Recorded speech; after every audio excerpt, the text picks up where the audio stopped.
week-end déploiement d'ailes, on l'a voulu Philippe et moi, parce que le constat qu'on fait depuis quelques années, c'est qu'en fait on a une sous-représentation des jeunes femmes qui se projettent assez peu dans ces parcours de création d'entreprise. Donc on a souhaité proposer aux jeunes femmes de nos écoles un week-end, rien que pour elles, pour s'interroger sur leur représentation, les aider à traverser un peu et à exprimer un peu certaines pensées limitantes qu'elles pouvaient avoir, qui les bloquaient en fait dans la projection vers ce parcours potentiel de créatrice d'entreprise. On a voulu associer déjà des entrepreneuses, donc déjà des gens qui sont dans la vie active et entrepreneuses, et on a trouvé auprès de Clémentine et de l'association des jeunes entreprises des Monts de la Cône un lieu que connaît très bien l'école des mines d'Albi, puisqu'on fait les séminaires d'entrée de nos élèves ici aussi à Nages. Donc on avait voilà, et puis l'entrepreneuriat sur un territoire, c'est aussi important, et on voulait que nos étudiantes rencontrent aussi des entrepreneuses déjà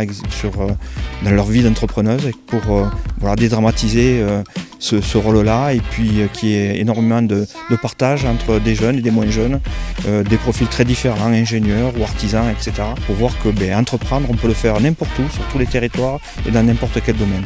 Je trouve intéressant de commencer à montrer à ces jeunes femmes, avant même qu'elles rentrent dans une entreprise, qu'elles peuvent faire plein de choses. Il faut qu'elles aient confiance en elles, il faut qu'elles soient vraies, qu'elles s'assument, qu'elles continuent à être qui elles sont dans l'entreprise, puis elles y arriveront, il n'y a pas de raison, avec une formation de base de qualité, comme il en est délivré à l'école des mines. Il n'y a pas de raison que ça ne se passe pas bien, ni dans notre entreprise, ni dans plein d'autres entreprises pour ces jeunes femmes. Ce séminaire ressemble exactement et parfaitement en phase avec les actions que nous menons aussi chez FH Construction en termes de parité, de mixité et d'égalité de traitement homme-femme. On est là pour montrer à ces jeunes ingénieurs que le monde de la vie active a besoin d'elles. On sera là pour les accueillir, et elles seront là pour nous amener toute leur fraîcheur et puis toute leur créativité pour que nos sociétés avancent. Je pense que la richesse et le retour positif qu'on a des participantes est aussi lié à la diversité des profils et à la richesse des 3 intervenantes, qui ont permis d'avoir des séquences et des temps avec des rythmes différents, des contenus et des approches un peu différentes. Ce matin, on a commencé par une séance de Kundalini Yoga. J'aurais fait faire des petits échauffements, des salutations au soleil pour commencer à faire un petit éveil physique. On essaie bien d'ouvrir les épaules, relâcher la tête en bas, inspirer demi-pince, expirer, relâcher. Et on a terminé par une séance de méditation où elles ont dû notamment utiliser la voix, et j'étais très fière de voir qu'elles ont toutes joué le jeu et elles ont vraiment osé chanter. Et donc vraiment le verbe oser, c'est aussi un élément important du week-end. Donc ce matin, on a animé avec Lucie un atelier sur l'ikigai. Donc l'ikigai qu'on pourrait résumer rapidement par la mission de vie et ce qui donne du sens à notre vie. Et donc on les a fait explorer les différentes dimensions de l'ikigai, les différentes briques de cette rosace qui convergent vers un centre qui est vraiment la mission de vie et le sens que l'on veut donner à sa vie. Vous pouvez aussi identifier à cet endroit-là des valeurs, des choses qui sont importantes pour vous.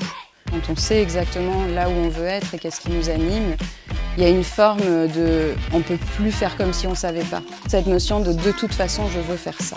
Ce sera ici, ce sera ailleurs, mais je veux le faire. Grâce à l'exercice, j'ai l'impression d'avoir des solutions qui sont apparues, donc merci beaucoup. Quand on fait cet exercice, on se rend compte qu'en fait, on est doué pour faire plein de choses, on peut être payé pour faire des choses, et finalement qu'on a un avenir qui n'est pas borné dans une idée que nos parents nous ont dit. Donc en fait, nos perspectives, c'est nous qui les choisissons.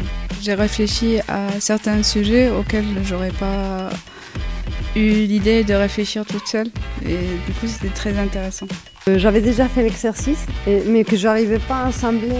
Là aujourd'hui, j'ai bien fait l'exercice, j'ai plein de choses, assembler tous les morceaux de cette ikigai et foncer. Ça va me pousser à donner 100% de moi-même et à évoluer, et je me suis dit bravo aux femmes, on peut le faire.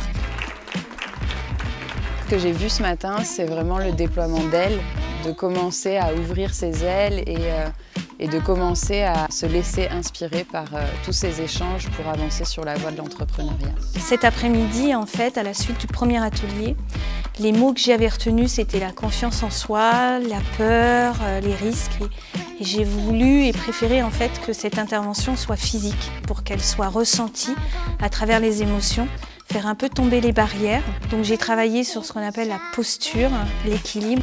On apprend à se valoriser et non pas à se dévaloriser. Parce que sinon ça nous met en stagnation, alors que quand on se valorise, ça nous permet d'avancer et parfois faire des grands pas.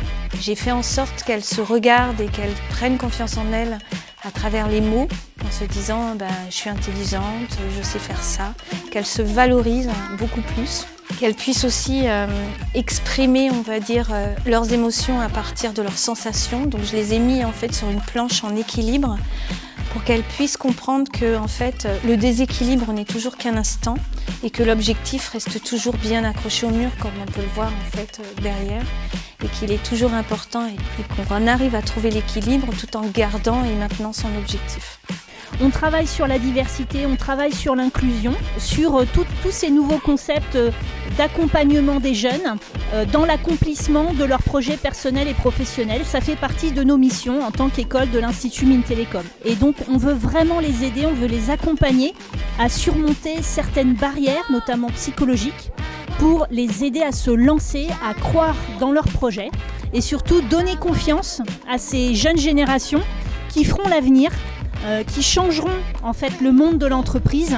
Donc j'appelle toutes les entreprises et les mécènes qui voudraient nous accompagner dans cette initiative à venir nous soutenir. On est en train d'inscrire un week-end dans la durée. On se projette sur de nouvelles rencontres parce qu'après ce week-end, il y a toute une histoire de coaching, de rencontres à nouveau où voilà, les filles, c'est pas un seul week-end, c'est derrière plein d'événements qu'on va leur proposer, de se revoir, de garder ce contact-là. Puis nous, derrière, on sait que derrière, on va encore enchaîner avec d'autres week-ends déploiement d'elles et une autre aventure qui va commencer. Je pense que là, elles repartent tous avec effectivement une envie d'entreprendre leur vie.